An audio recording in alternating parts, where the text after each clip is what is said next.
ETV ప్రేక్షకులకు నమస్కారం. శుభమస్తు కార్యక్రమానికి స్వాగతం. ఈనాటి శుభమస్తు కార్యక్రమంలోని గ్రహ ఫలమంశంలో గ్రహాల యొక్క స్థితిగతులు, వాటి యొక్క శుభాశుభ ఫలితాల గురించి పరిశీలిద్దాం. అలాగే రోజు ద్వాదశ రాశుల వారికి అదృష్ట సంఖ్య, అదృష్ట వర్ణం, ప్రతికూల గ్రహాల దోష నివృత్తికి ఎటువంటి పరిహారాలు పాటించాలి అనేటువంటి విషయాలు తెలుసుకుందాం. ఈరోజు జయవారం లేదా మంగళవారం. కుజుడు యొక్క పరిపాలన పూర్తిగా ఉంటుంది.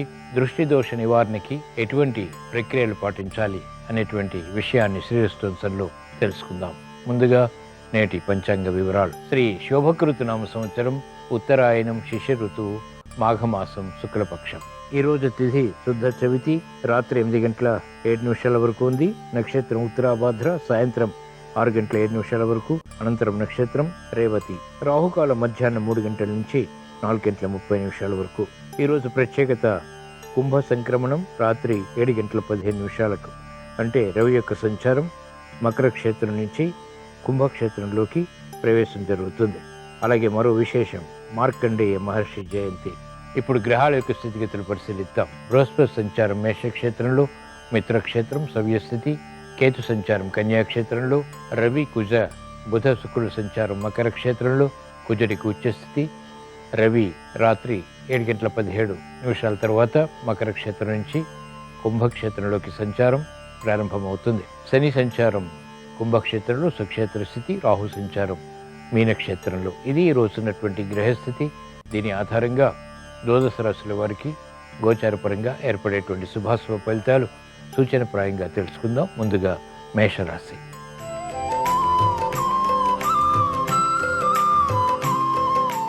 ఈరోజు మేషరాశి వారి ఫలితాన్ని పరిశీలించినట్లయితే ఆర్థిక వ్యవహారాలు కలిసి వస్తాయి. భూ సంబంధిత లావాదేవీలు కూడా లాభిస్తాయి.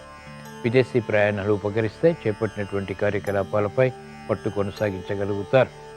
అభివృద్ధి ఆర్థికంగా ఉంటుంది. చేపట్టినటువంటి వ్యవహారాలు సునాయాసంగా విజయాన్ని కలిగిస్తాయి. మహిళలకు ఆర్థిక విషయాలు అనుకూలిస్తాయి. వృత్తి, వ్యాపార, ఉద్యోగ సంబంధిత కార్యకలాపాల్లో ఆధిక్యత సాధించగలుగుతారు. గృహ విషయాలు కూడా అనుకూలతని పెంచుతాయి. ఉపాధ్యాయ వృత్తి వారికి మంచి అవకాశాలు వృత్తిపరంగా లభిస్తాయి. వ్యవసాయ రంగం వారికి ప్రోత్సాహం కొనసాగుతుంది. ఆర్థిక ఒత్తిళ్లు కనుమరుగవుతాయి. ప్రశాంతత పెరుగుతుంది. న్యాయవాద వృత్తి వారికి నూతన విషయాల్లో బాధ్యతలు పెరుగుతాయి. వృత్తిలో గుర్తింపు లభిస్తుంది. కార్యక్రమాలు వేగవంతంగా వైద్య వృత్తి వారు కూడా చేపట్టగలుగుతారు. అభివృద్ధి సినీ రంగం వారికి కొనసాగుతుంది. ఆకస్మిక విజయాలు ఆనందానికి దారితీస్తాయి. ఈరోజు మేషరాశి వారు ప్రతికూల ప్రభావాన్ని దూరం చేసుకుని లేదా ఎదుర్కొని అనుకూలంగా మరల్చుకుని మంచి విజయాలు సాధించడానికి శ్రీ ఆంజనేయ స్వామిని దర్శించడం, స్మరించడం, పూజించడం శ్రేయస్కరం. తద్వారా వేగవంతమైనటువంటి విజయాలు ప్రాప్తిస్తాయి. మనోధైర్యం పెరుగుతుంది. మానసిక క్లేశాలు కనుమరుగవుతాయి. ఈరోజు మేషరాశి వారి అదృష్ట సంఖ్య 9. ఈరోజు మేషరాశి వారి అదృష్ట వర్ణం ఎరుపు.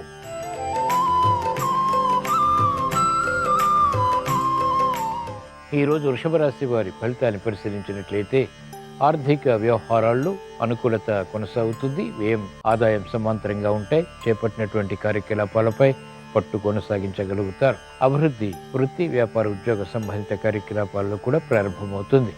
నిస్సహాయ పరిస్థితుల్ని అనుకూలంగా మరల్చుకుని ప్రశాంతతకై చేసేటువంటి ప్రయత్నాలు లాభిస్తాయి.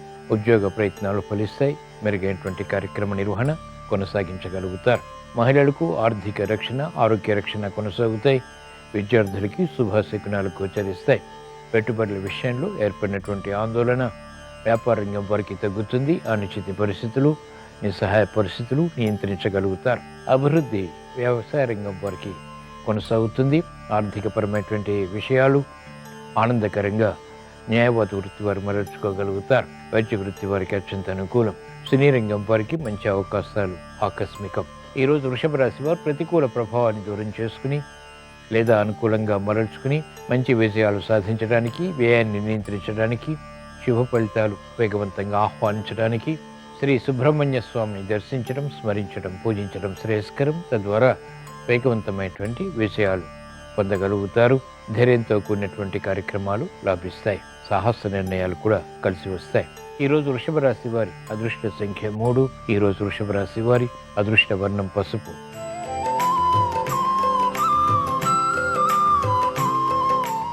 ఈరోజు మిథున రాశి వారి ఫలితాన్ని పరిశీలించినట్లయితే అభివృద్ధి ఆర్థికంగా వేగవంతంగా కొనసాగుతుంది. శుభ శకునాలు వృత్తి వ్యాపార ఉద్యోగ సంబంధిత కార్యకలాపాల్లో తారసపడతాయి. మెరుగైనటువంటి కార్యక్రమ నిర్వహణ కొనసాగించి మెప్పును పొందగలుగుతారు. అభివృద్ధి ఆర్థికంగా ఉంటుంది. గృహ విషయాల అనుకూలం.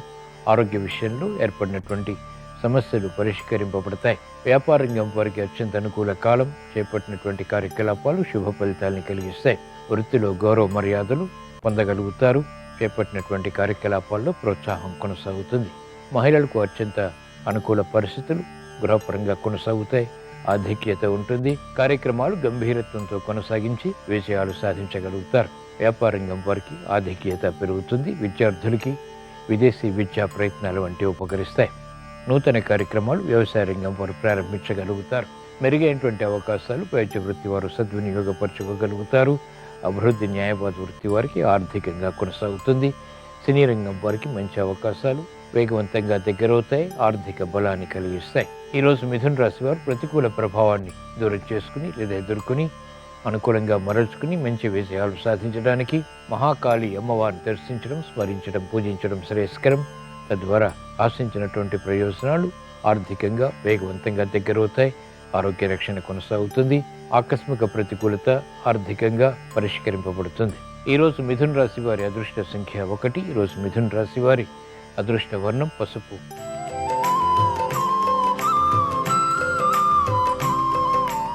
ఈరోజు కర్కాటక రాశి వారి ఫలితాలను పరిశీలించినట్లయితే ఆరోగ్య విషయంలో జాగ్రత్తలు పాటించాలి. ఆకస్మిక ప్రతికూల మార్పులు ఆర్థిక పరంగా చోటు చేసుకుని సమస్యలుగా మారతాయి. చేపట్టినటువంటి కార్యకలాపాల్లో విముఖత ఉంటుంది. శ్రమను అధిగమించేటువంటి ప్రయత్నాలు కొంతవరకు ఊరట కలిగిస్తాయి. కార్యక్రమాల్లో వేగం తగ్గుతుంది. శత్రువులు ప్రబలమవుతారు. మిత్రులు కూడా శత్రువులు అవుతారు. ఆలోచించి నిర్ణయాలు తీసుకుని కార్యక్రమాలు చేపట్టడం క్షేమదాయకం మరియు లాభదాయకం. వ్యవసాయ రంగం వారికి శ్రమ ఉన్నప్పటికీ ఆర్థిక విషయాలు అనుకూలిస్తాయి. చేపట్టినటువంటి కార్యకలాపాలు న్యాయవాద వృత్తి వారికి సమస్యలుగా మారతాయి. వైద్య వృత్తి వారు ఆలోచించి నిర్ణయాలు తీసుకోవటం శ్రేయస్కరం. అభివృద్ధి కార్యక్రమాలు మహిళలకు మొదట ప్రతికూలత, తర్వాత అనుకూలతని కలిగిస్తాయి. నిస్సహాయ పరిస్థితులు ఉపాధ్యాయ వృత్తి వారికి కొనసాగుతాయి. రాజకీయ రంగం వారికి ముందు నుయ్యి వెనుక గొయ్యి వంటి పరిస్థితులు కొనసాగుతాయి. నిర్ణయాలు త్వరితగతిని తీసుకోలేకపోతారు. ఈరోజు కర్కాటక రాశి వారు ప్రతికూల ప్రభావాన్ని దూరం చేసుకుని లేదా ఎదుర్కొని అనుకూలంగా మరల్చుకుని అష్టమ శని ద్వారా రావి ద్వారా ఏర్పడేటువంటి ప్రమాదాలు దూరం చేసుకోవటానికి, క్లిష్ట సమస్యలు పరిష్కరించుకోవటానికి శ్రీ లలితా పరమేశ్వరి దేవిని దర్శించడం, స్మరించడం, పూజించడం శ్రేయస్కరం. తద్వారా క్లిష్ట సమస్యలు పరిష్కరింపబడతాయి. మనోవ్యాధులు దూరం చేసుకోగలుగుతారు. ఈరోజు కర్కాటక రాశి వారి అదృష్ట సంఖ్య 9. ఈరోజు కర్కాటక రాశి వారి అదృష్ట వర్ణం ఎరుపు.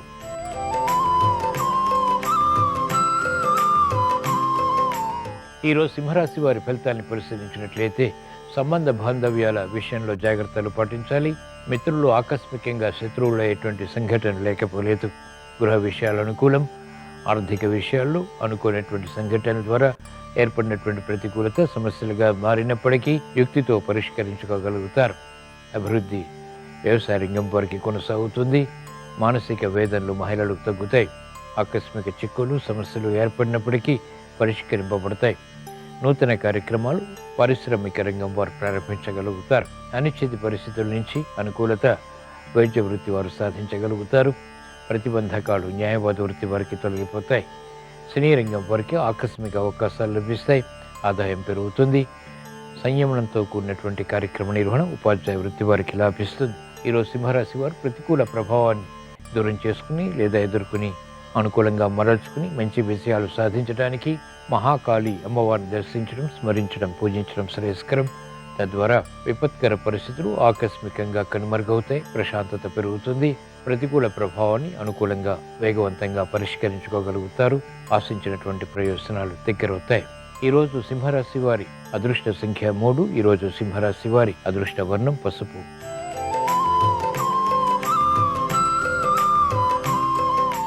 ఈరోజు కన్యారాశి వారి ఫలితాన్ని పరిశీలించినట్లయితే ఆర్థిక వ్యవహారాల్లో జాగ్రత్తలు పాటించాలి. శత్రువులపై విజృంభించగలుగుతారు. వేధిస్తున్నటువంటి సమస్యలు ఉద్యోగపరంగా పరిష్కరింపబడతాయి. నూతన కార్యక్రమాలకు శ్రీకారం చుట్టగలుగుతారు. మెరుగైనటువంటి అవకాశాలు వ్యాపారంగం వారికి లభిస్తాయి. అవమానకర సంఘటనలు ఉన్నప్పటికీ భాగస్వాములతో విరోధాలు ఏర్పడినప్పటికీ పరిష్కరించుకునేటువంటి దిశగా చేసేటువంటి ప్రయత్నాలు సంతృప్తిని కలిగిస్తాయి. నూతన కార్యక్రమాలు విద్యార్థులు ప్రారంభించగలుగుతారు. వైద్య వృత్తి వారికి అత్యంత అనుకూలం. ఆశించినటువంటి ప్రయోజనకర కార్యక్రమ నిర్వహణ న్యాయవాద వృత్తి వారికి కలిసి వస్తుంది. క్లిష్ట సమస్యలు పరిష్కరింపబడతాయి. నూతన కార్యక్రమాల్లో వేగం వ్యవసాయ రంగం వారికి పెరుగుతుంది. సాఫ్ట్వేర్ రంగం వారికి అత్యంత అనుకూల పరిస్థితులు ఆనందానికి దారితీస్తాయి. ఈరోజు కన్యా రాశి వారు ప్రతికూల ప్రభావాన్ని దూరం చేసుకుని లేదా ఎదుర్కొని ఆరోగ్య సమస్యలు పరిష్కరించుకోవటానికి శ్రీ వెంకటేశ్వర స్వామిని దర్శించడం, స్మరించడం, పూజించడం శ్రేయస్కరం. తద్వారా ప్రతికూల ప్రభావం తగ్గుతుంది. మెరుగైనటువంటి అవకాశాలు పొందగలుగుతారు. ఈరోజు కన్యా రాశి వారి అదృష్ట సంఖ్య 1. ఈరోజు కన్యా రాశి వారి అదృష్ట వర్ణం ఎరుపు.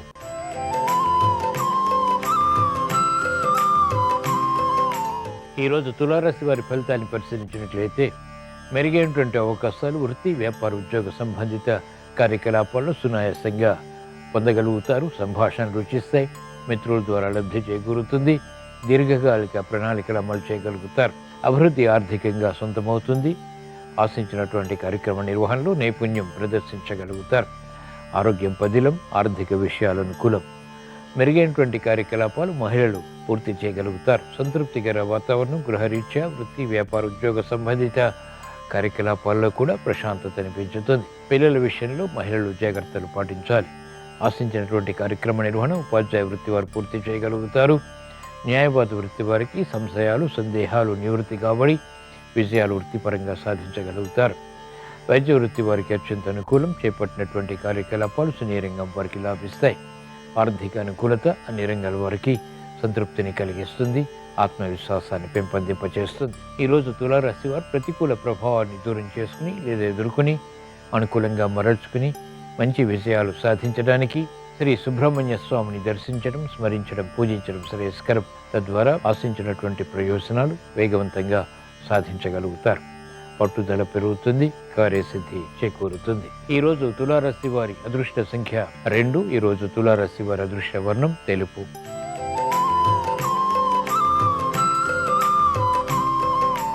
ఈరోజు వృశ్చిక రాశి వారి ఫలితాన్ని పరిశీలించినట్లయితే ఆర్థిక స్తోమతకై ప్రయత్నాలు కొనసాగించగలుగుతారు. స్థిరమైనటువంటి నిర్ణయాలకై చేసేటువంటి ప్రయత్నాలు కూడా కలిసి వస్తాయి. ఆందోళన క్రమక్రమంగా తగ్గుతుంది. శత్రువులపై విజృంభించగలుగుతారు. మానసిక భీతిని దూరం చేసుకోగలుగుతారు. మనోధైర్యం పెరుగుతుంది. ఆశించినటువంటి కార్యకలాపాలు వేగవంతంగా సాధించాలనేటువంటి పట్టుదల పెరుగుతుంది. గతంలో ఆగిపోయినటువంటి కార్యకలాపాలు మహిళలు ఇప్పుడు ప్రారంభించి విజయాలు సాధించగలుగుతారు. సంతృప్తికర సంఘటనలు విద్యార్థులకి కొనసాగుతాయి. వ్యాపార రంగం వారికి అనుకూలత ఆర్థికంగా బలాన్ని కలిగిస్తుంది. కోర్టు సంబంధిత వ్యవహారాల్లో న్యాయవాద వృత్తి వారు విజేతలు కాగలుగుతారు. అభివృద్ధి వైద్య వృత్తి వారికి కొనసాగుతుంది. వ్యవసాయ రంగం వారికి ఆదాయం పెరుగుతుంది. సినీ రంగం వారికి ప్రోత్సాహంతో కూడినటువంటి నిర్ణయాలు కలిసి వస్తాయి. కార్యక్రమాల్లో వేగం ఉపాధ్యాయ వృత్తి వారికి పెరుగుతుంది. నూతన పరిశోధనలు ఫలిస్తాయి.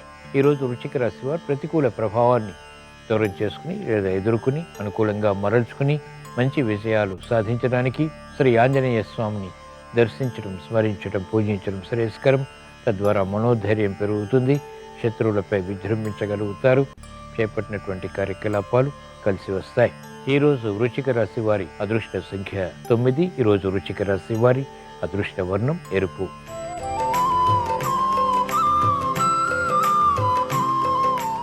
ఈరోజు ధనుస్సు రాశి వారి ఫలితాలను పరిశీలించినట్లయితే ఆర్థిక విషయాలు అనుకూలిస్తాయి. ఆకస్మిక చిక్కులు, సమస్యలు ఏర్పడినప్పటికీ ఆశించినటువంటి ప్రయోజనాలు సత్వరమే పొందగలుగుతారు. ధీశక్తి పెరుగుతుంది. చేపట్టినటువంటి కార్యకలాపాల్లో ప్రోత్సాహం కలిగి ఉంటారు. మహిళలకు అత్యంత అనుకూల కాలం. గతంలో చేసినటువంటి పొరపాట్ల ద్వారా ఏర్పడినటువంటి సమస్యలు వేగవంతంగా పరిష్కరించుకునేటువంటి అవకాశాలు చేజిక్కించుకోగలుగుతారు. విద్యార్థులకి శుభ పరిణామాలు చోటు చేసుకుంటాయి. విద్యలో ఆసక్తి పెరుగుతుంది. శ్రద్ధతో కూడినటువంటి కార్యక్రమాల ద్వారా విజయాలు ప్రాప్తిస్తాయి. కార్యక్రమ నిర్వహణలో ఉపాధ్యాయ వృత్తి వారికి అత్యంత అనుకూలం. వైద్య వృత్తి వారికి ఆదాయం పెరుగుతుంది. గతంలో చేపట్టినటువంటి కార్యకలాపాలు ఇప్పుడు చేపట్టి విజయాలు సాధించగలుగుతారు. వ్యవసాయ రంగం వారికి ఆదాయం పెరుగుతుంది. క్రమశిక్షణతో కూడినటువంటి నిర్ణయాల ద్వారా రాజకీయ రంగం వారికి పలుకుబడి పెరుగుతుంది. పూర్వ వైభవాన్ని పెంపొందింప చేసుకునేటువంటి అవకాశాలు సద్వినియోగపరచుకోగలుగుతారు.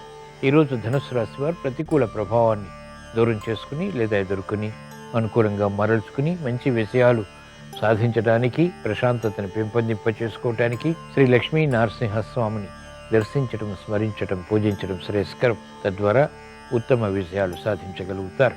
వివేకం పెరుగుతుంది. విజ్ఞానంతో కూడినటువంటి కార్యసాధన బలపడుతుంది. తద్వారా సంతృప్తికర సంఘటనలు దగ్గరవుతాయి. ఈరోజు ధనుసు రాశి వారి అదృష్ట సంఖ్య 9. ఈరోజు ధనుసు రాశి వారి అదృష్ట వర్ణం ఎరుపు.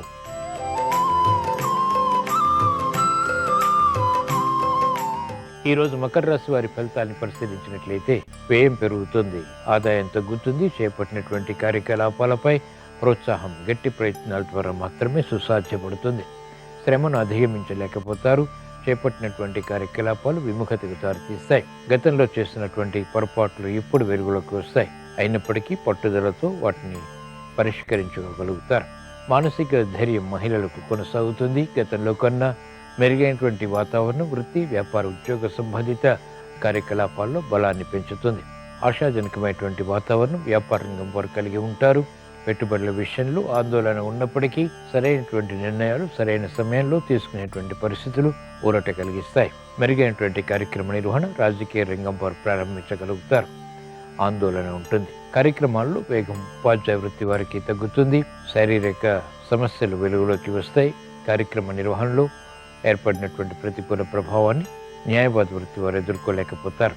సంశయాలు, సందేహాలు అన్ని రంగాల వారికి ప్రబలమవుతాయి. ఈరోజు మకర రాశి వారు ప్రతికూల ప్రభావాన్ని దూరం చేసుకుని లేదా ఎదుర్కొని ఏలినాటి శని ద్వారా, ఇతర గ్రహ ప్రతికూలత ద్వారా ఏర్పడేటువంటి ఆర్థిక వ్యయాన్ని నియంత్రించడానికి, ఆరోగ్య రక్షణను పెంపొందింపజేసుకోవడానికి మహాకాళి అమ్మవారిని దర్శించడం, స్మరించడం, పూజించడం శ్రేయస్కరం. తద్వారా వేగవంతమైనటువంటి పరిష్కారాలు సమస్యలకి పొందగలుగుతారు. ఆరోగ్య రక్షణ, ఆర్థిక రక్షణ చేకూరుతాయి. ఈరోజు మకర రాశి వారి అదృష్ట సంఖ్య 1. ఈరోజు మకర రాశి వారి అదృష్ట వర్ణం ఎరుపు.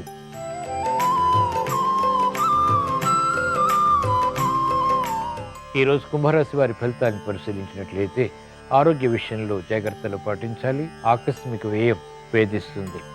కార్యక్రమాల్లో వేగం తగ్గుతుంది. ప్రతిబంధకాలు ప్రబలమవుతాయి. ఆర్థిక సంబంధిత లావాదేవీల విషయంలో సాహస నిర్ణయాలు పనికిరావు.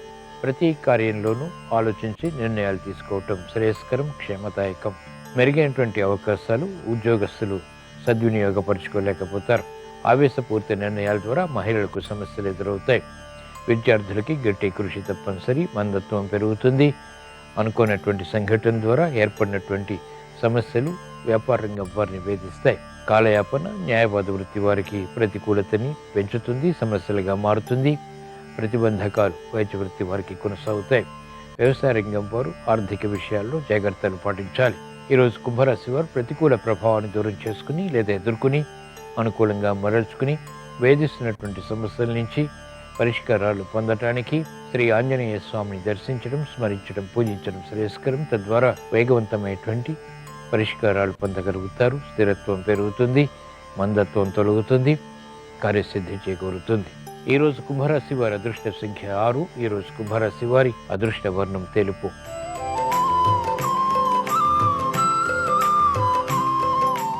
ఈరోజు మీనరాశి వారి ఫలితాన్ని పరిశీలించినట్లయితే ఆర్థిక పరిస్థితి మెరుగవుతుంది. అంచనాలు వృత్తి, వ్యాపార, ఉద్యోగ సంబంధిత కార్యకలాపాలు దగ్గరవుతాయి. విదేశీ ప్రయాణాలు ఉపకరిస్తాయి. విదేశీ సంభాషణలు లాభిస్తాయి. నూతన కార్యక్రమాలకు శ్రీకారం చుట్టగలుగుతారు. ఆనందకర వాతావరణం వృత్తి, వ్యాపార, ఉద్యోగ సంబంధిత కార్యకలాపాల్లో నెలకొంటుంది. గృహ విషయాల్లో అనుకూలత ఏర్పడుతుంది. ప్రాముఖ్యత పెరుగుతుంది. గుర్తింపుని పొందగలుగుతారు. వ్యవసాయ రంగం వారికి అత్యంత అనుకూలం. నూతన విధి విధానాలు, శాస్త్రీయపరమైనటువంటి పద్ధతులు వృత్తిపరంగా కలిసి వస్తాయి. ఆదాయాన్ని పెంపొందింపచేస్తాయి. సినీ రంగం వారికి మంచి అవకాశాలు లభిస్తాయి. వ్యాపార రంగం వారికి వ్యాపార విస్తరణలు వంటివి కలిసి వస్తాయి. వ్యాపార ఒప్పందాలు కూడా లాభిస్తాయి. వైద్య వృత్తి వారికి మంచి అవకాశాలు వృత్తిలో లభిస్తాయి. కార్యకలాపాలు న్యాయవాద వృత్తి వారు వేగంగా పూర్తి చేసి ఆర్థికపరమైనటువంటి బలాన్ని పొందగలుగుతారు. క్రమశిక్షణతో విద్యార్థులకి రాణింపు ఉంటుంది. పెట్టుబడుల ద్వారా ఆశించినటువంటి ప్రయోజనకర కార్యక్రమ నిర్వహణ రాజకీయ రంగం వారు సద్వినియోగపరుచుకుని విజయాలు సాధించగలుగుతారు. క్రీడా రంగం వారికి అత్యంత అనుకూలం. ఉత్తమ విజయ ప్రాప్తి చేకూరుతుంది. ఈరోజు మీనరాశి వారు ప్రతికూల ప్రభావాన్ని దూరం చేసుకుని ఏలినాటి శని ద్వారా, ఇతర గ్రహ ప్రతికూలత ద్వారా ఏర్పడేటువంటి సమస్యలు అధిగమించడానికి శ్రీ మహాలక్ష్మీదేవిని దర్శించడం, స్మరించడం, పూజించడం శ్రేయస్కరం. తద్వారా వేగవంతమైనటువంటి విజయాలు ఆర్థికంగా చేకూరుతాయి, ఆరోగ్య రక్షణ ఏర్పడుతుంది. ఈరోజు మీనరాశి వారి అదృష్ట సంఖ్య 9. ఈరోజు మీనరాశి వారి అదృష్ట వర్ణం ఎరుపు. ఇవి ఈరోజు ద్వాదశ రాశుల వారికి ఏర్పడేటువంటి శుభాశుభ ఫలితాలు. ద్వాదశ రాశుల వారికి రుణ ఒత్తిళ్లు దూరం కావాలని, ఆర్థిక విజయాలు చేకూరాలని, మానసిక ప్రశాంతత పెంపొందింప చేసుకుని తద్వారా విజయాలు సాధించాలని మంగళవారం సందర్భంగా శ్రీ సుబ్రహ్మణ్య స్వామిని, శ్రీ ఆంజనేయ స్వామిని, మహాకాళి అమ్మవారిని ప్రార్థిస్తూ స్మరిస్తూ స్వస్తి. శ్రీరస్తు శుభమస్తు. దృష్టిదోష నివారణ కోసం ఇంటి సింహద్వారం పై భాగంలో బయట వైపు కనుదిష్టి గణపతి చిత్రపటాన్ని, పంచముఖ ఆంజనేయ స్వామి చిత్రపటాన్ని ఏర్పాటు చేసుకోవాలి. గృహంలో మహిళలు స్టిక్కర్లు ధరించకుండా ఎర్రటి కుంకుమ బొట్టును ధారణ చేయటం ద్వారా దృష్టిదోషం తగ్గిపోతుంది. అలాగే అమ్మవారి ఆలయంలో అమ్మవారి పూజకు వినియోగించినటువంటి కుంకుమను గృహంలో ఉన్న కుంకుమతో కలిపి ధారణ చేయటం ద్వారా దృష్టిదోష తీవ్రతను తగ్గింపజేసుకోవచ్చు. అలాగే సాయిబాబా మందిరంలో విభూతి, యజ్ఞభస్మము, శ్రీశైలం విభూతి, వీటిలో ఏది ధారణ చేసినా దృష్టిదోష తీవ్రతను తగ్గింపజేసుకోవచ్చు. గృహంలో అనునిత్యము కూడా తెల్ల జిల్లేడు ఒత్తులతో దీపారాధన చేయటం ద్వారా దృష్టిదోష తీవ్రతను తగ్గింపజేసుకోవచ్చు. అమావాస్య రోజు సూర్యోదయానికి పూర్వమే గృహం ముందు భాగంలో బూడిద గుమ్మడికాయను వేలాడదీయటం ద్వారా దృష్టిదోష తీవ్రతను తగ్గింపజేసుకోవచ్చు. అలాగే మంగళవారం ఉదయం 6 గంటల నుంచి 7 గంటల మధ్య ప్రాంతంలో కలబందను గృహం సింహద్వారానికి ముందు భాగంలో తలక్రిందులుగా వేలాడదీయటం ద్వారా దృష్టిదోష తీవ్రతను తగ్గింపజేసుకొని సకల శుభాలను సిద్ధింపజేసుకోవచ్చు. మంగళ శుక్రవారాల్లో ఖచ్చితంగా సాంబ్రాణి ధూపం ఇంట్లో వేయటం ద్వారా సంపూర్ణంగా దృష్టిదోష సమస్యలను అధిగమించవచ్చు.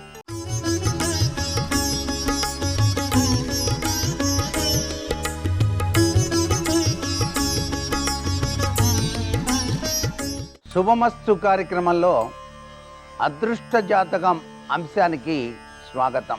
మనిషి జీవితం చాలా అదృష్టకరమైన ప్రభావంతో ఉంది అని చెప్పడానికి అతని యొక్క అవయవ సౌష్ఠవాల యొక్క ప్రభావం రీత్యా తెలుసుకోవచ్చు. ఈ శాస్త్రంలో దాగిన అద్భుతవంతమైనటువంటి విశేషాంశాల్లో శారీరక అవయవాల రీత్యా అదృష్టాన్ని ఏ విధంగా మనం తెలుసుకోవచ్చు అనే అంశంపై అదృష్ట జాతకులు ఎవరు అనేటువంటి విషయాన్ని గురించి తెలుసుకుంటున్నాం. నుదురు అనేటువంటిది చాలా గొప్పది. విశాలవంతమైనటువంటి నుదురు ఉన్నవాళ్ళు చాలా గొప్ప అదృష్ట జాతకులుగా మనకు శాస్త్రం తెలియజేస్తోంది. విశాలమైనటువంటి నుదురు ఉన్నటువంటి వాళ్ళకి ధనయోగం తప్పనిసరిగా ఉంటుంది. లక్ష్మీదేవి యొక్క దివ్యవంతమైన అనుగ్రహ కరుణాకటాక్ష వీక్షణాలు ఎల్లవేళలా ఉంటాయి సుమా అంటోంది శాస్త్రం. నుదురు పైభాగం ఎత్తుగా ఉంటే జన్మతః కూడాను వాళ్ళు ధనవంతులుగానే పుడతారు. క్రింది భాగం ఎత్తుగా ఉంటే 25వ సంవత్సరం నుంచి 40 సంవత్సరాల లోపు వృత్తి ఉద్యోగపరంగా కానివ్వండి, లేక తమ సొంత తెలివితేటలతో కానివ్వండి బాగా సంపాదిస్తారు సుమా అని చెప్పేసి మనకు శాస్త్రం తెలియజేస్తోంది. నుదురు కొంతమందికి అర్ధచంద్రాకృతిలో కూడా ఉంటుంది. వీళ్ళకి విపరీతమైన తెలివితేటలు ఉంటాయి. వీళ్ళు చెప్పే మాటలు అందరూ వినాల్సిందే. జ్ఞానం కూడా ఉంటుంది. అంటే దైవ చింతన పట్ల ఆసక్తి కలిగి ఉంటారు అన్నమాట. నుదురు గుండ్రంగా గనక ఉన్నట్లయితే సంగీత, సాహిత్య, లలిత కళల్లో ప్రావీణ్యత కలిగి ఉంటారు. నుదురు గనక గుండ్రంగా గనక ఉన్నట్లయితే సంగీత, సాహిత్య కళల్లో చాలా గొప్ప వ్యక్తులుగా కీర్తించబడతారు సుమా అంటోంది శాస్త్రం. అలాగే కొంతమందికి నుదుటి మీద గీతలు కూడా కనిపిస్తూ ఉంటాయి. విధి వ్రాసిన వ్రాత అంటారు దాన్ని. నుదుటి మీద గీతలు. ఈ గీతల్ని బట్టి కూడాను వాళ్ళు ఎటువంటి అదృష్టవంతులు, ఎన్ని సంవత్సరాలు జీవితాన్ని గడుపుతారు, ఎన్ని సంవత్సరాల ఆయుర్దాయం ఉంటుందని కూడా చెప్తారు చాలామంది. నుదురును బట్టి వాళ్ళ యొక్క భవిష్యత్తును నిర్ణయం చేసి చెప్పేటువంటి వ్యక్తులు మన భారతీయ సంస్కృతిలో కోకొల్లలుగా ఉన్నారు. అందుకే వ్యక్తుల యొక్క ముఖ కవళికలను బట్టి వారి యొక్క జీవన విధి విధానాన్ని అదృష్టాల్ని కూడాను తెలియజేసేటువంటి సాంప్రదాయ లక్షణం మనది. ఇక్కడ నుదుటి మీద గీతలు గనక 3 గనక ఉన్నట్లయితే వాళ్ళు దీర్ఘాయువుగా ఉంటారు, అంటే శతమానం భవతి, చక్కగా జీవితాన్ని గడుపుతారు. 4 కంటే ఎక్కువగా కనుక కనిపిస్తూ ఉన్నట్లయితే వాళ్ళకి తప్పనిసరిగా రాజయోగం సిద్ధిస్తుంది. నుదుటి మీద 4 రేఖలు గనక ఎక్కువగా గనక ఉన్నట్లయితే వాళ్ళకి రాజయోగం సిద్ధించి తీరుతుంది సుమా అంటోంది శాస్త్రం. అయితే 3 నిలువు రేఖలు కూడా ఉంటాయి కొంతమందికి. అడ్డరేఖలే కాదు, నిలువుగా కూడా రేఖలు కనిపిస్తూ ఉంటాయి. చాలా అదృష్టవంతులుగా ఉంటారు నిలువు రేఖలు ఉన్నటువంటి వాళ్ళు. 3 నిలువు రేఖలు అలా గనక 3 నిలువు రేఖలు ఉంటే చాలా అదృష్టవంతులు. 3 కన్నా ఎక్కువ నిలువు గీతలు గనక ఉంటే చాలా దురదృష్టవంతులు అని చెప్పేసి కూడా శాస్త్రం తెలియజేస్తోంది. 3 కన్నా ఎక్కువ ఉండకూడదు నిలువు రేఖలు. అడ్డు రేఖలు ఎన్నైనా సరే ఉండవచ్చు, 4, 5 ఉండొచ్చు. 4 రేఖలు ఉంటేనే రాజయోగం, 4 కన్నా ఎక్కువ ఉంటే అత్యంత అభివృద్ధికరమైన ప్రభావం వచ్చి తీరుతుంది అన్నమాట. ఇంత గొప్ప విశేషం కేవలం నుదురు యొక్క ప్రభావం. నుదురు ఎట్లా ఉంటే ఏ విధమైనటువంటి ప్రభావాన్ని ఇస్తుంది, నుదుటి మీద రేఖలు ఏ విధంగా ఉంటే ఎటువంటి అదృష్ట జాతకుడుగా ఉంటాడు అనే విషయం గురించి ఇక్కడ బాగా అవగాహన చేసుకుంటున్నాం అన్నమాట. అలాగే నొసలకు పై భాగంలో నుదురు మీదగా సమాంతరంగా చిన్నగా రేఖ కనుక ఉంటే వాళ్ళకి దయాదాక్షిణ్యాలు, న్యాయ తత్వం ఎక్కువగా కలిగి ఉంటారు. మేధావులు కూడా అవుతారు. మేధావులు అవుతారు అంటే మేధాకారక సంపత్తితో వీళ్ళు అనేక మందికి మార్గదర్శకులుగా కూడా ఉంటారు. మార్గదర్శకులు అంటే ఏంటి? చక్కటి విషయాల్ని ప్రబోధం చేసేవాళ్ళు. ఈ గురువుల్లో 8 రకాల గురువులు ఉన్నారు కదా, వారిలో వీరు కూడా ఒక గురువుగా మాట్లాడతారు. చాలా గొప్ప సనాతన సంస్కృతి సంప్రదాయాన్ని ఆచరించే వాళ్ళుగా ఉంటారన్నమాట. అంతేకాకుండా నుదురు మీద ఎక్కువగా మడతలు మెలికలు కనుక ఉన్నట్లయితే, నుదురు మధ్యకు దిగి ఉంటే దివ్య జ్ఞానం కలిగి ఉంటారు సుమా. దివ్య జ్ఞానం అంటే సాక్షాత్తు భగవద్ దర్శనానికి నాంది వాక్యం. మరికొన్ని ముఖ్య విషయాలు రేపటి అదృష్ట జాతక అంశంలో తెలుసుకుందామా? మరి సర్వే జనా సుఖినో భవంతు.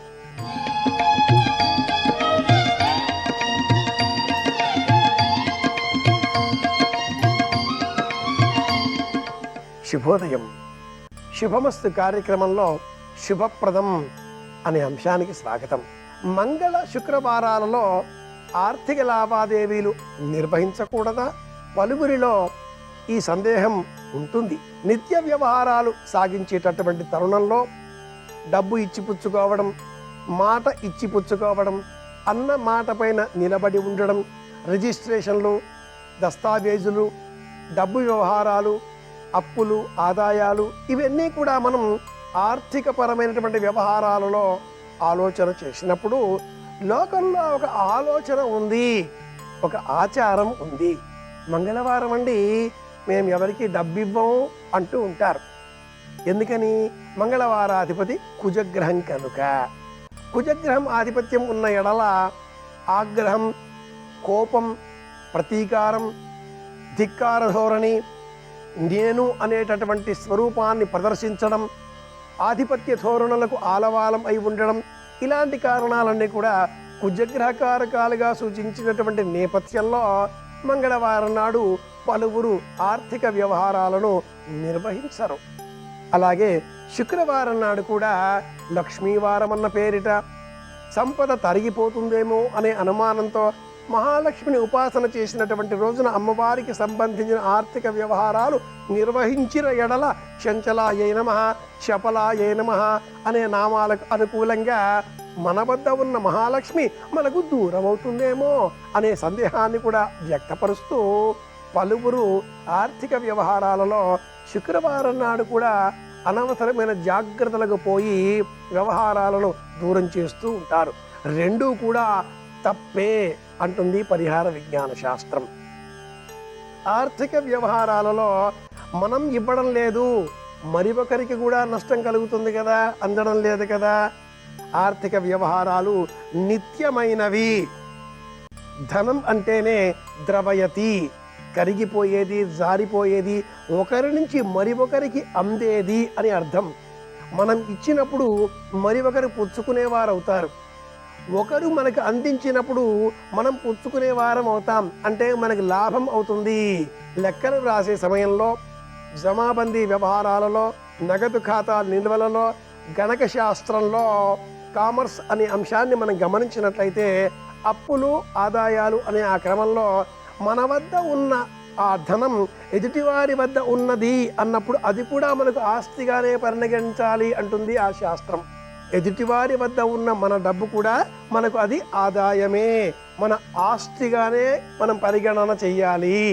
ప్రస్తుతానికి ఖర్చుగా ఉన్నప్పటికీ ఆ ఖర్చు ఇదమిత్తంగా అప్పులుగా ఎదుటివారికి ఇచ్చినప్పుడు రావలసినటువంటి డబ్బు ఇది ఆదాయంగానే పరిగణన చేయాలి, ఆస్తి కిందే లెక్క పెట్టాలి అంటుంది ఈ శాస్త్రం. ఇలా ఆలోచించినప్పుడు మంగళవారం నాడు కానీ శుక్రవారం నాడు కానీ ఆర్థికపరమైన లావాదేవీలు నిర్వహించడంలో ఏ విధమైన ఆటంకాలు లేవు అంటుంది శాస్త్రం.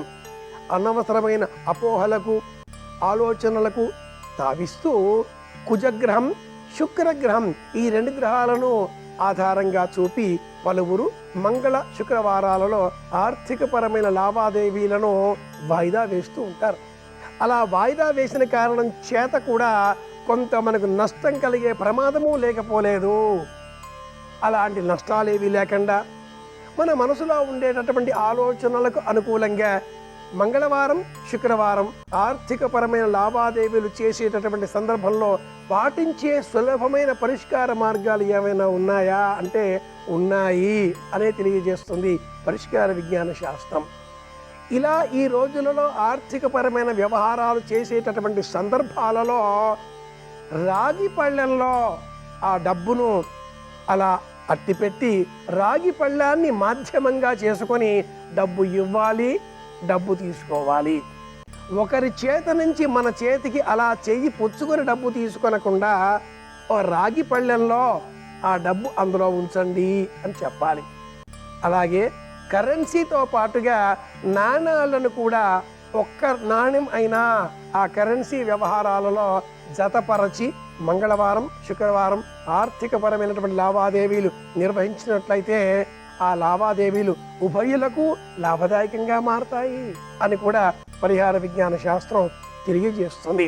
వైజ్ఞానిక అంశాలని మనం పరిశీలన చేసినప్పుడు ఏ అంశం కూడా అనవసరమైన భయాందోళనను రేకెత్తించదు, సరికదా సులభమైన మార్గాన్ని సూచిస్తుంది. ఇలా చెయ్యాలి, ఇందువల్ల నష్టం కలుగుతుంది అని చెప్పినప్పుడు నష్టం కలగకుండా చేసే ప్రయత్నం ఇంకేదైనా ఉందా అని తరుణోపాయం సూచించేటటువంటి పరిష్కార శాస్త్రం రాగి పళ్ళెంలో కరెన్సీ కాగితాలు ఒక్క నాణ్యం ఉంచి ఈ లావాదేవీలు ఇచ్చిపుచ్చుకోవడాలు నిర్వహించినట్లయితే ఏ విధమైన దోషం కలగదు అని కూడా ఇలా వివేచన చేస్తుంది. ఈశ్వర సర్వభూతానాం కుబేరుడికి ఉత్తర దిక్పాలక ఆధిపత్యం, అలాగే ఈ ఖజానా నవనిధులు ధనానికి ఆధిపత్యం ఇచ్చినటువంటి ఆ పరమదైవం ఈశ్వరుడు. మంగళవారాలు లేక శుక్రవారాలు ఇలా ఆర్థికపరమైన వ్యవహారాలు చేసేటటువంటి సందర్భాలలో శివనామస్మరణ చెయ్యాలి, భస్మధారణ చెయ్యాలి. అలాగే యథాశక్తి ఇంటిలో ఉండే దేవతారాధన చేసేటటువంటి క్రమంలో ఈశ్వరునికై ప్రీతికరంగా భస్మాభిషేకాన్ని నిర్వహించినట్లయితే రిజిస్ట్రేషన్లు కావచ్చు, దస్తావేజులు కావచ్చు, భూ సంబంధిత లావాదేవీలు కావచ్చు, ఏ విధంగా చూసినా ఇవన్నీ కూడా మనకు విజయాన్ని చేకూరుస్తాయి. తాంత్రిక విధానంలో సులభమైన మార్గం కూడా ఉంది. ఆర్థికపరమైన లావాదేవీలు నిర్వహించేటటువంటి మంగళ శుక్రవారాలలో ప్రధానంగా ఉండేటటువంటి ఆ కక్షిదారులు ఇరువురు కూడా గ్లాసు మజ్జిగ పుచ్చుకొని, మజ్జిగ మాత్రమే, పెరుగు కాదు, ఎట్టి పరిస్థితుల్లోనూ పెరుగు స్వీకరించకూడదు. అలాగే ఆ మజ్జిగలో కూడా పంచదార చిటికెడు కాసింత మేళవించాలి, ఉప్పు కలపరాదు. కేవలం పంచదార మేళవించిన ఆ మజ్జిగను ఉభయ వైపులా ఉండేటటువంటి దాత, ప్రతిగ్రహీత లేదా కొనుగోలుదారు, అమ్మకందారు లేదా కక్షిదారులు అంటుంది చట్టంలో ఉండేటటువంటి భాషా సంబంధిత వ్యవహారం. ఉభయ పక్షాల వారు గ్లాసు మజ్జిగ స్వీకరించి తదుపరి రాగి పళ్ళల్లో ఉండేటటువంటి ఈ కరెన్సీ కాగితాలతో పాటుగా ఒక నాణ్యం కూడా ఉంచి ఇచ్చిపుచ్చుకోవడాలు నిర్వహించినట్లయితే సులభంగా ఉభయ పక్షాల వారికి ఆనందదాయకంగా ఆర్థికపరమైన వ్యవహారాలు పొసగుతాయి అని కూడా పరిహార విజ్ఞాన శాస్త్రం తెలియజేస్తుంది. మంగళ శుక్రవారాలతో పాటుగా తిథి, వారం, వర్జ్యం, రాహుకాలం, యమగండ కాలం, గుళిక కాలం, ఇలా అనేక సంబంధంగా వచ్చేటటువంటి చిక్కులు ఉన్నటువంటి వేళలు ఉన్నప్పుడు, ఆర్థికపరమైన వ్యవహార లావాదేవీలు ఎలా అనేటట్లుగా ఉన్నప్పుడు సూర్యోదయానికి 4వ లగ్నం ఉజ్జాయింపుగా 11 గంటల నుంచి 1 గంట వరకు ఉంటుంది. సూర్యోదయానికి 4వ లగ్నంలో ఏ విధమైనటువంటి తిథివార నక్షత్రాలు కూడా చూసే అవసరం లేకుండా ఆ 4వ లగ్నం ఉండేటటువంటి కాలం 11 గంటల నుంచి 1 గంట వరకు ఈ మధ్య సమయంలో మనం ఆర్థికపరమైన లావాదేవీలు నిర్వహించుకుంటే కూడా ఆ విధానాలు ఉభయ పక్షాల వారికి మేలు చేకూరుస్తాయి అని కూడా ఈ శాస్త్రం తెలియజేస్తుంది. అతి జాగరూకతతో గుర్తుంచుకోవలసిన అంశం ఒక్కటే, వర్జ్యం సమయాన్ని మాత్రం గుర్తుపెట్టుకొని వర్జ్యం సమయంలో పొరపాటుగా కూడా ఆర్థిక వ్యవహారాలను నిర్వహించరాదు. ఇవి తెలుసుకున్నాం కనుక పాటిద్దాం, ఆర్థికపరమైన విజయాలను సాధిద్దాం, జీవితాన్ని అర్థవంతంగా మార్చుకుందాం. అర్థం అంటే డబ్బు అనే అర్థం కూడా ఉంది. మరిన్ని తెలుసుకోవడం కోసం మళ్ళీ రేపు కలుసుకుందాం. శుభమస్తు. శ్రీరామ జయం.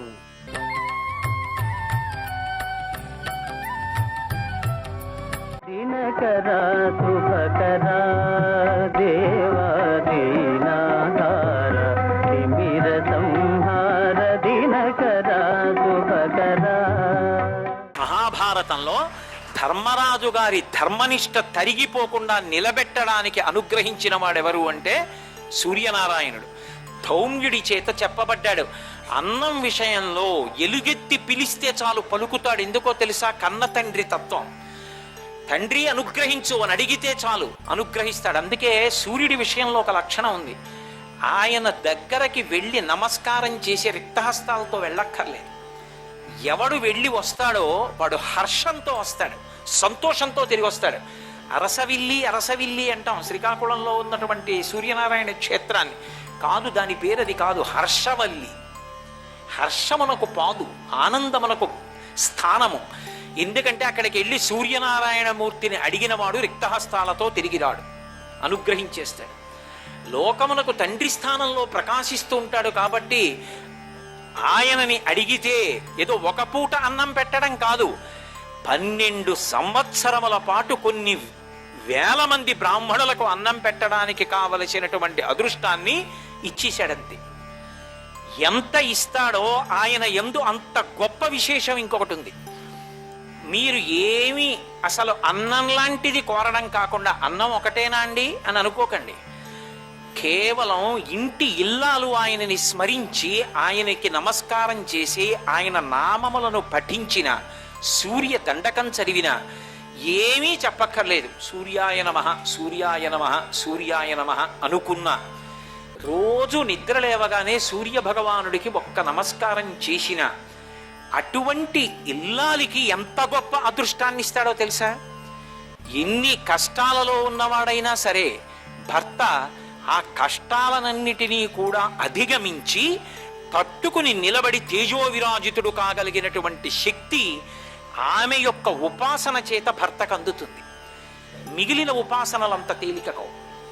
ఒక్క సూర్యోపాసనలో ఆయన నమస్కారము చేత ప్రీతి పొందిపోతాడు. సూర్యుడికి నమస్కారం చేస్తే చాలు ఇల్లాలు, ఆయన అంత శక్తినిస్తాడు. దీనికి నేను మీకు ఒక ఉదాహరణ చూపిస్తాను. శ్రీరామాయణంలో రామచంద్ర ప్రభువు విశేషమైనటువంటి కష్టానికి వశుడైపోయాడు ఒకప్పుడు. ఎంత కష్టానికి వశుడైపోయాడంటే, ఆయన అవతల తండ్రి దశరథ మహారాజు గారు మరణించాడు. 14 సంవత్సరములు అరణ్యవాసం చేయవలసి వచ్చింది. అరణ్యవాసం చేస్తుండగా సీతాపహరణం జరిగిపోయింది. సీతాపహరణమే జరిగింది అనుకుంటే లక్ష్మణస్వామితో కలిసి ఆయన అరణ్యవాసానికి వచ్చినప్పుడు పడరాని కష్టాలు పడ్డాడు. రావణాసురుడితో యుద్ధం చేయవలసి వచ్చింది. 100 యోజనముల సముద్రాన్ని సేతువు కట్టి దాటి వచ్చి లంకాపెట్టణంలో సుచీల పర్వతం మీద విడిది చేశాడు. అసలు రామాయణం చదవాలి, మంత్రాంగం అంటే ఏమిటో, ప్రభుదృష్టి అంటే ఏమిటో తెలుస్తుంది. యుద్ధానికి వెడుతుంటే ఎన్ని కష్టాలుంటాయో చెప్తాడు రాముడు.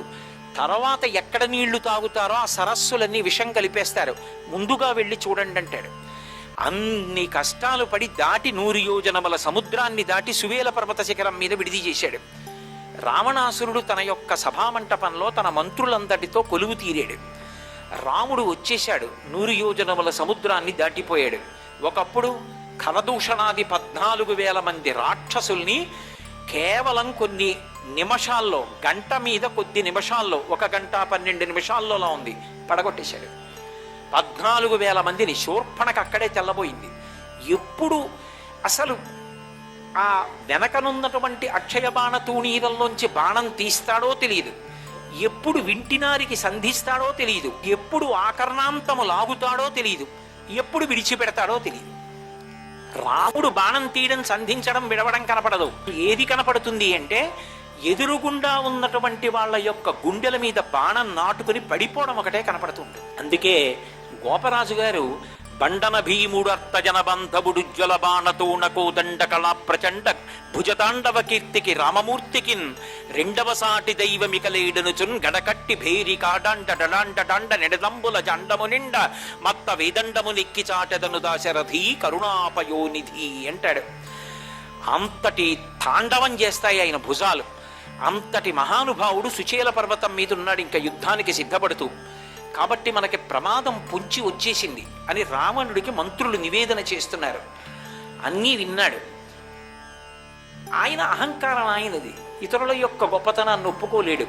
కాబట్టి మంత్రులతో మంత్రాంగం చేసి అందరూ వెళ్ళిపోయిన తర్వాత విద్యుజిహ్వుడు అనబడేటటువంటి రాక్షసుణ్ణి పిలిచాడు. ఇంత పెద్ద యుద్ధం చెయ్యాలా? ఇంత పెద్ద యుద్ధం చెయ్యవలసిన అవసరం, రాముడు రావలసిన అవసరం ఎందుకు వచ్చింది? సీతమ్మ కోసం వచ్చాడు. సీతమ్మ కోసం యుద్ధానికి రావలసిన అవసరం ఎందుకు వచ్చింది అంటే నియతాం అక్షతాం సీతాం రాఘవాయన్యవేదయత్. ఆ తల్లి వశురాలు కాలేదు రావణుడికి. ఆమె శీలవైభవంతో నిలబడింది. ఆమె నా పాన్పు చేరిపోతే రాముడు ఇంకా యుద్ధం చెయ్యడుగా, అయిపోయిందిగా, నా కోరిక తీరిపోయిందిగా, దీనికి మార్గం ఏమైనా ఉందా అని అడిగాడు. వాడు నవ్వాడు. ఆ విద్యుజిహ్వుణ్ణి తనతో రమ్మన్నాడు. తిన్నగా అశోకవనంలో సీతమ్మ దగ్గరికి వెళ్ళాడు. ఇన్ని కష్టాలు పెట్టాడు మహాతల్లిని.